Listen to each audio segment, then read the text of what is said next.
Philosophy of Mind, Lecture 13, Mind-Body Causation, Part 2. In the last lecture, we finished up our discussion of qualia and their relationship to the physical world after having explored 4 different arguments that qualia resist accommodation by purely physicalist accounts of the world.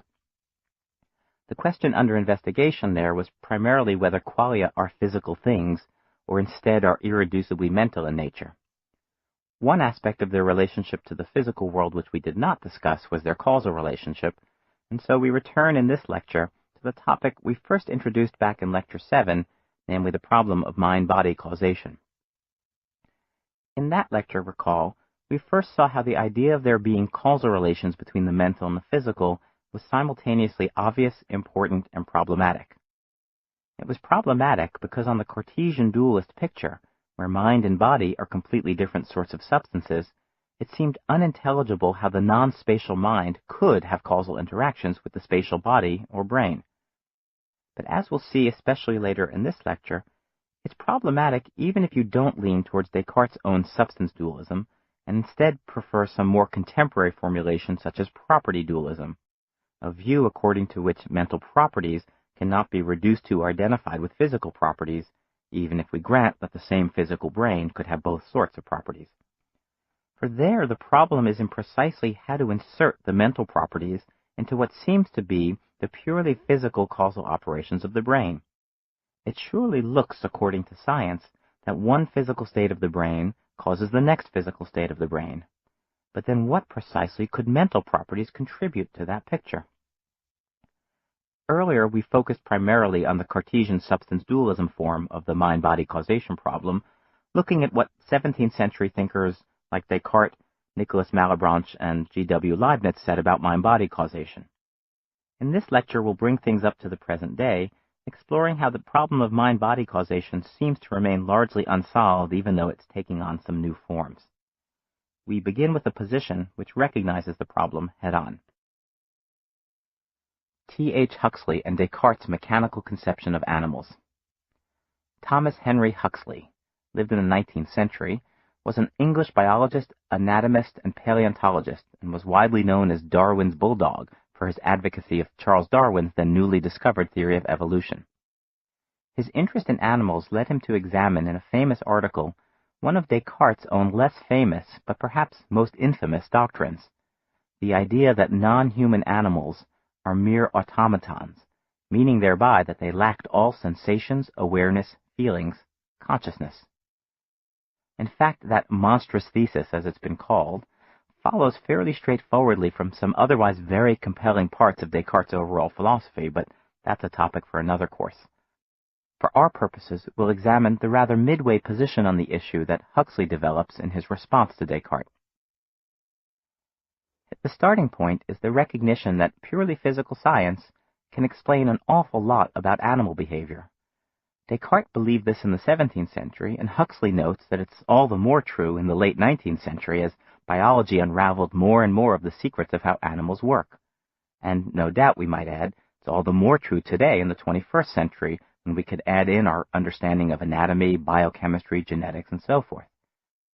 This fact naturally raises the question of whether everything an animal does, it does purely because of its purely physical structure, without its being conscious or having mental states playing any role at all in its behavior. Well, Huxley notes, we cannot definitely prove that animals lack all consciousness, but then again, we can't prove definitively either that they do have consciousness, for consciousness is not the sort of thing, as we've seen since Lecture 1, whose presence can be directly known by any being other than its possessor. But since we ourselves are clearly conscious, he says, and we ourselves have mental states in general, and since he finds what he calls the doctrine of continuity, the idea that no complex natural phenomena ever springs suddenly into existence, but rather arises gradually and continuously, since he finds that doctrine extremely well established, the weight of the evidence seems in favor of the hypothesis that animals are indeed possessed of mentality, even if in some simpler form than our own, or so Huxley concludes. But then what about the idea that animal behavior can be explained without invoking their mentality, without making reference to their consciousness and mental states? Huxley writes, quote, We believe of lower animals, in short, that they are machines, one part of which, the nervous system, not only sets the rest in motion, but is provided with special apparatus, the function of which is the calling into existence of those states of consciousness which are termed sensations, emotions, and ideas." End quote. So Huxley holds, animals are machines, and their brains both run their bodies as well as produce states of consciousness. So far so good, except that what are these states of consciousness for exactly, if their brains in fact mechanically run their bodies all on their own? Huxley writes, quote, "Molecular changes in the brain are the causes of all the states of consciousness of brutes, animals. Is there any evidence that these states of consciousness might conversely cause those molecular changes which give rise to muscular motion? I see no such evidence. The consciousness of brutes would appear to be related to the mechanism of their body simply as a collateral product of its working, and to be as completely without any power of modifying that working as the steam whistle which accompanies the work of a locomotive engine is without influence upon its machinery." End quote. So there you have it. The physical activities of the brain are completely responsible for the behavior of animals and produce all of the animals' corresponding mental states. But, and here's the key part, the mental states themselves, the consciousness, cause and do absolutely nothing. They are mere byproducts of the working of the brain, as the sound of the steam whistle in Huxley's 19th century metaphor is the byproduct of the locomotive and itself causally contributes nothing to the workings of the engine. So animals are conscious, but their consciousness is causally inefficacious, inert, powerless. It's real, but it does nothing. Human beings and epiphenomenalism. But Huxley doesn't stop there. In a suddenly cautious tone, he continues, you can almost imagine a whisper, quote, "It's quite true, to the best of my judgment, the argumentation which applies to brutes holds equally good of human beings." End quote. And that leads us to the first position of this lecture. According to epiphenomenalism, mental and physical states and properties are equally real, and while mental events, say, may well be caused by physical events, they themselves are mere epiphenomena, i.e. events without any genuine causal powers of their own, and hence they themselves cause nothing. Causation is all one way. Mental events are purely effects of physical events and never causes of anything. So consider then an alleged case of mental causation and mind-body causation, which we've talked about previously. You feel the searing pain of a toothache, which causes in you, allegedly, the mental desire for a painkiller, which causes you physically to take some painkiller. According to the epiphenomenalist, this causal language is out of place here. Rather, all the causing is done by the purely physical brain or states of the brain. The state of the brain at one time causes the searing pain, at the next time it causes in you the desire to take a painkiller, and at the next time it causes your body to move in pursuit of the painkiller. The mental phenomena are produced by the brain, in correlation perhaps with what's going on physically, but they themselves don't cause or do anything. All true causation is at the lower, more fundamental level, the level of the physical brain. So the epiphenomenalist is willing to grant at least one-way causation, from the physical to the mental. But the exciting and controversial part of the thesis is, of course, the denial of the causation from the other direction, from the mental to the physical. The mental is causally inert. Epiphenomenalism does seem, admittedly, to nicely fit the facts. Science strongly suggests that our behavior can be entirely explained in physical terms, that is to say, in terms of the brain operating and controlling the body, and yet we're obviously aware of our conscious mental states. The position remains quite problematic. First, it does grant that the physical can cause the mental, so there's no unbridgeable gap between them, in which case why exactly couldn't or doesn't the mental also cause the physical? But second, more importantly, something seems wrong to many philosophers with stripping the mental of all causal power altogether. It seems to some, for example, that nothing could exist without having some causal powers or influence. Being real and having effects on other things seem bound together, and so to deny causal powers to the mental would seem to deny it of any reality whatsoever. Indeed, if the mental has no causal power at all, then it wouldn't make any difference to the world whatsoever if mental states existed or not. And not only would we lose all reason to think that other human beings truly have minds, since their behavior would be exactly the same whether or not they were conscious, but it would also be a mystery why natural selection might select for the development of mentality. Having a mind, thoughts, beliefs, sensations, could confer no survival or reproductive advantage on the animals which have it, and thus natural selection would never produce such beings. And that would make the existence of the mind extremely mysterious, miraculous, in fact, since it would be open to no natural explanation. So it seems we should continue searching for some more attractive position here. Let's jump ahead a century, in fact, to the work on mind-body causation of University of California, Berkeley philosopher Donald Davidson. Donald Davidson and two theses about mind-body causation. For our current purposes, we'll set aside Descartes' substance dualism in favor of something like property dualism. Our causation problem, then, will not be how non-spatial minds interact with spatial brains, but rather how mental properties and events, even if they occur in physical brains, enter into causal relations with physical properties and events. And this problem is made more difficult by two now widely accepted general theses about causation and the relationship between the mental and the physical. Davidson enters our story here precisely because of his introducing these theses to the discussion and in his attempted solution of the resulting mind-body causation problem. Here are the two key theses.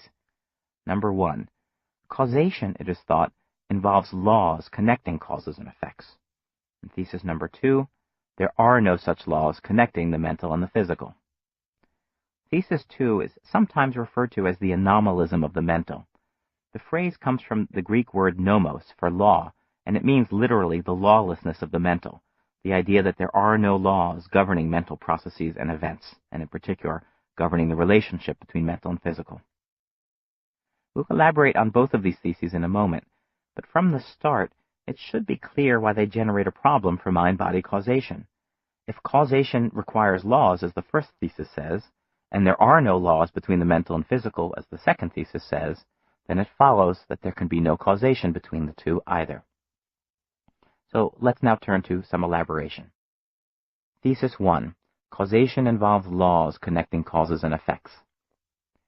We talked briefly about the idea of laws in Lecture 10's discussion of the causal covariance theory of meaning. And while a philosophy of science course would be the place for a more thorough discussion, here we'll briefly sketch why many philosophers think that laws are an important part of the idea of causation in general. Consider a simple example of causation. Heating a certain metal causes the metal to expand. Now the thought here is that if the heating genuinely causes the expansion, there must be a general law, a law of nature connecting those two events, something of the form, heating certain metals in certain ways always leads to their expansion. Causation doesn't merely link individual events, in other words. Rather, it's only because an event is of a certain general type that it's able to cause events of other types. And once you invoke types, as you might recall from Lecture 4's discussion of the type identity theory, then you're talking about whole classes or categories of events. So it's not merely that this heating event here and now causes this particular individual expansion event. It's that, in general, heatings bring about expansions. Now, why should we believe that causation involves or requires such general laws? Imagine some individual event, an X, being closely followed by some other individual event, a Y. Let's say X is the heating of this piece of metal here and now, and Y is the subsequent expansion of that piece of metal. The fact that they're closely conjoined may suggest that there's a causal relationship between them. But now imagine that we have another individual event exactly like X, but it isn't followed by a Y. We heat another identical piece of metal in the same circumstances, only it doesn't expand. If that were to occur, we would probably revisit that first pair of events and question whether there really was a causal relationship between them. Perhaps it was just random that the heating was followed by the expansion in the first case. Perhaps some other factor was present in the first case, but absent in the second, of which we're unaware, which was itself the cause of the expansion. So the point, in short, is that unless events like X are always followed by events like Y, we wouldn't think of X as causing Y.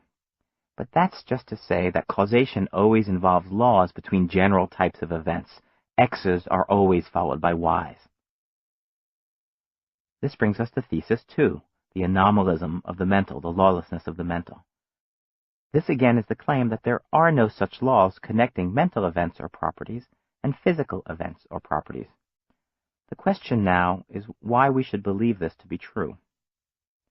Davidson offers a famous argument for the anomalism of the mental, focusing on intentional states.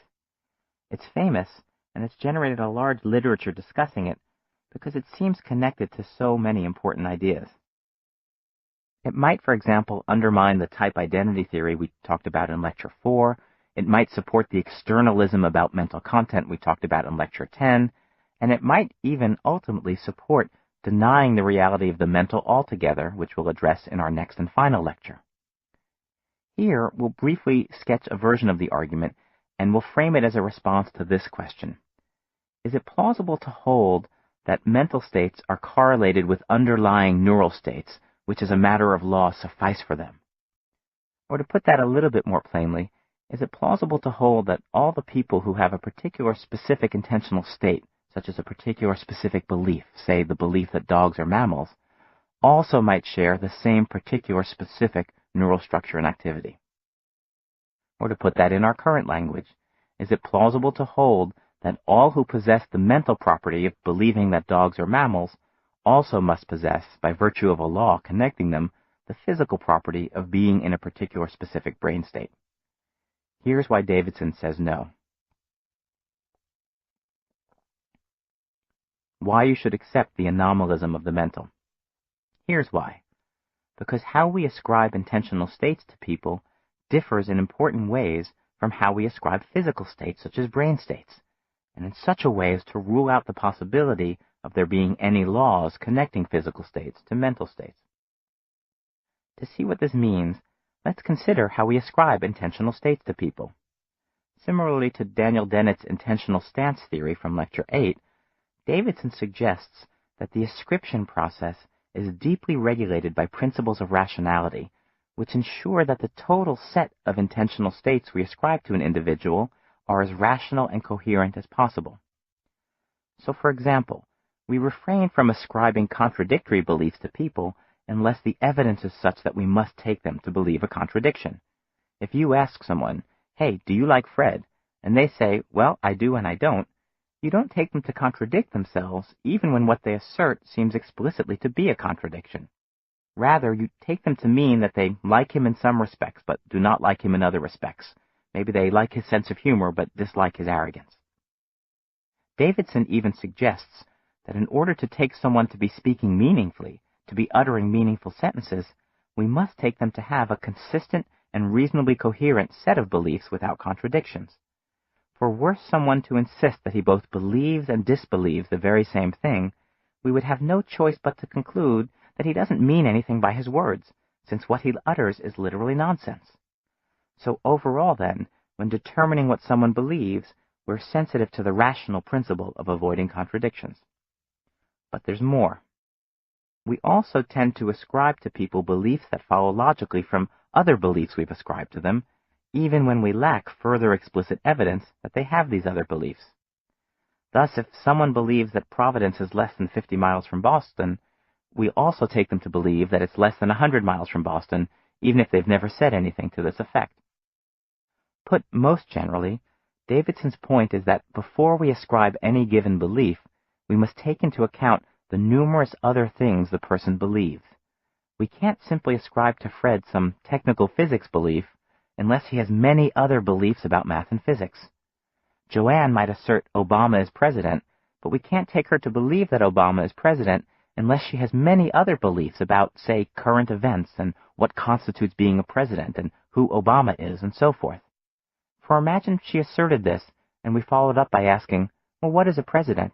And she said either, "Well, I don't know," or "It's a kind of vegetable." We would clearly hesitate to say she believes that Obama is president simply because she doesn't have the concept of a president, the concept the having of which requires having numerous other beliefs. So the ascription of intentional states in general is a holistic process. We don't and cannot have intentional states individually, one by one, in isolation from each other. We only have them in large sets, and determining just which particular intentional states a person has is a matter of looking at very large whole sets of their intentional states. So what does this have to do with the possibility of laws connecting the mental and the physical? It's this. Ascribing physical or neural states to individuals is under no such holistic constraints. We may ascribe neural states one by one, so to speak. The person is in this brain state, now in another brain state, and so on, without any need to make these states cohere with each other. Individual neural states, in other words, are very well defined and can occur, in effect, independently of each other. But now suppose that there were a law connecting the mental and the neural, a law that said that whenever this brain state occurs, then that intentional state occurs as well. If so, then whenever that brain state did occur, so would the corresponding intentional state, and there would be no need to ascribe the latter holistically. If there were such laws, in other words, then intentional states could also be ascribed one by one independently of each other. But that, of course, is precisely what we cannot do, according to Davidson's argument. The very nature of intentional states is that you cannot have one without having many other related ones. So if Davidson is right about the holistic nature of the way we ascribe intentional states, then there simply could not be one-to-one relationships between intentional states and any underlying brain states. But to say that is just to say that there are no laws connecting the mental and the neural, thus the anomalism of the mental. A paradox. So here's where we are. We've defended two widely accepted ideas, that causation involves laws, and now that there are no such laws connecting the mental and the physical. The conclusion seems inevitable, that there's no causation between the mental and the physical. Except for one thing. It seems just as widely accepted that there is such causation. In Lecture 7, we saw that mental-physical causation is both obvious and important. So we've got ourselves a paradox, three widely accepted beliefs which seem inconsistent with each other. Fortunately, Davidson next offers a way out of that paradox. Its solution? Token identity. Let's be precise, Davidson urges. What the earlier argument rules out are mental-physical laws, laws which relate types of mental events with types of physical or neural events. But let's recall again from Lecture 4 that when philosophers discuss the identity between mental and physical events, they distinguish between identifying types of events and identifying particular individual token events. And what Davidson now suggests is this. We can preserve mental-physical causation if we look not at type identity, but at token identity. Let's see how this works. The first key point is this. We must recognize that the very same individual token event or thing can in general be described or labeled in many different ways. We might describe a particular event as, let's say, the Nazi invasion of Poland in 1939, and also as the start of World War II. We might describe a particular person as Andrew Pesson's favorite contemporary musician, or as that guy with the gravelly voice, or even by his name, Tom Waits. And similarly, we might describe some individual token event, both as Fred's thinking that philosophy is fun, and as Fred's neuron 17 firing rapidly. In each of these cases, we can have one single token individual, even if we can describe or identify that individual in many different ways. Next, Davidson observes, the very same event can fall under a law when described one way, but not when described other ways. To say that an event falls under a law is just to say that the law applies to or governs that event. So, for example, there may be a law about stopping at red lights, but the event of your planting your spring garden obviously doesn't fall under that law. Davidson's point, then, is that a given event may fall under a law of nature when the event is described one way, but not when it's described another way. So suppose Hurricane Katrina destroyed my iPod. The event of Andrew Pesson's iPod being destroyed does not fall under any relevant law, as there are no laws of nature which make reference to my iPod. There might, however, be other descriptions of this very same event, such that the event does fall under some relevant laws. If we describe that event in very basic physical terms, for example, the way the water molecules saturate the electrical components, or perhaps the way the wind blows the casing apart, then there probably are laws of the form, whenever the wind and water operate such and such, then arrangements of certain molecules get affected in certain ways, and so on. Obviously, that last sentence would need to be specified more carefully, but the point is this. Describe the event as Pessin's iPod destruction, and no laws of nature apply to it, but describe it in some physical way as a specific set of physical processes, and laws of nature do apply to it. And these 2 points together, that a given event might have multiple descriptions and fall under a law with one description but not with others, provide Davidson with his solution to the paradox. If you want to say that a mental event causes a physical event, such as a brain event, then as we've seen, there must be a law connecting those two events. But Davidson has argued there are no mental-physical laws. There are at most only purely physical laws, which relate physical events with other physical events. So if the mental event in question is to cause a physical event, it must be by virtue of it itself, the mental event itself, also being a physical event. Or to put that differently, the very same individual token event, which can be described in mental language as Fred's thinking that philosophy is fun, can also be described in physical language, Fred's neuron 17 firing rapidly. And insofar as that event can be described physically, it's also a physical event, and it can fall under purely physical laws and thus cause other physical events. An individual token mental state can cause an individual token physical state, in other words, if and only if the mental state is also, simultaneously, a physical state. So causation does require laws, but mental physical causation does not require laws specifically relating the mental and physical, for there are none. It just requires that individual mental events are themselves identical with individual physical events, for there are purely physical laws which can allow the causal processes. It requires, in other words, a token identity theory between the mental and the physical. Anomalous monism. Davidson's overall position here is known as anomalous monism. It's anomalous because he denies there are laws relating the mental and physical. And it's a monism because he's opposing the kind of dualism we spent much time discussing. Rather than believe that the mental and physical are utterly different kinds of things, it holds that all that really exists ultimately is one thing, the physical world with all its physical substances and properties. That's the monism, which comes from the Greek word monas, meaning one. All that exists is one kind of thing. But, and here is Davidson's key contribution, that one thing, that physical thing, can also frequently be described in mental terms, by mental descriptions. So reality is one, but our ways of describing it are two. Accept his view, and you can make sense of mental-physical causation despite the absence of mental-physical laws, or at least so he claims. This leads us to the new mind-body causation problem, version 1, anomalous monism. There's no doubt that Davidson's theory is very important, it's very original, and it's very influential. But to many philosophers now, it hasn't quite solved the problem it was at least partly designed to solve.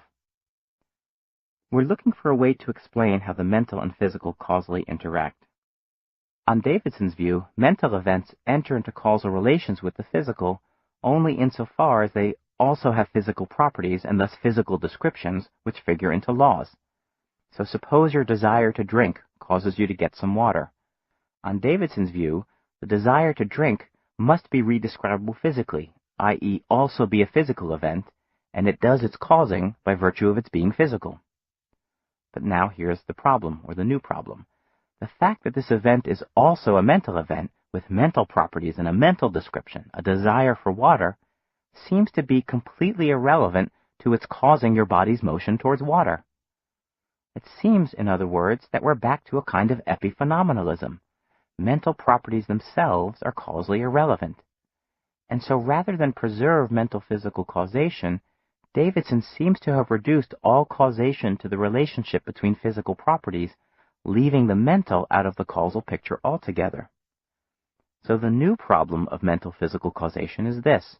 Can we get mental properties to count as causally relevant, as causally efficacious, as having causal powers, as mental properties? And Davidson's account of the mental-physical causation issue seems, in the end, to say no. The new mind-body causation problem, version 2, extrinsicness of the mental. The same problem can be stated another way as well. Recall Lecture 9's discussion of computers and the computational theory of mind. Computers are composed of electrical circuits set up in causal ways so that when certain electrical signals are input, certain things happen which we then interpret or assign meanings to. But the computer itself, as we saw, doesn't know what these electrical signals mean. So my laptop is set up such that by pressing a few keys, the words philosophy of mind appear on the screen, but the computer doesn't know what that means or that it's even a language. It's just a bunch of circuits set up doing electrical things. But now the same point applies to the computational theory of mind, of which Jerry Fodor's language of thought theory was the most important version. The mind on that theory is like a computer, where that means that intentional states are said to have both a syntax and a semantics. The syntax, recall, is the physical structure or the causal structure of the thing in question. In the computer, it concerns the electricity and physical laws governing the computer's operation, and in the mind, it will ultimately concern brain activity and neural laws. The semantics, to the contrary, is the meaning of the thing, what it's about, what our intentional states are about. And here's the problem. It seems in both contexts that it's the syntax that does all the causing. In the computer, the first electrical state causes the next electrical state, and it just doesn't matter what those states mean. The first would cause the second, even if they had different meanings or none at all. And the same thing applies in the language of thought. If the mind's like a computer, then it's the brain, the neural states, which do the causing, and the fact that these neural states might have a meaning or be about something seems irrelevant. That neural state would cause the next neural state, even if they had different meanings or none at all. In general, then, the causal powers of a given state are intrinsic to it. It's part of the very nature of the electrical states in the computer and the neural states in our brains that, conjoined with laws, they cause the subsequent states they cause.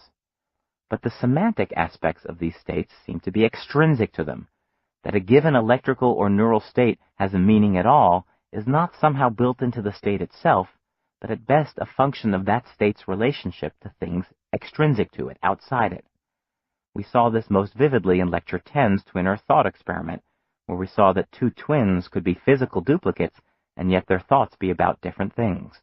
So meaning seems to come from outside the states.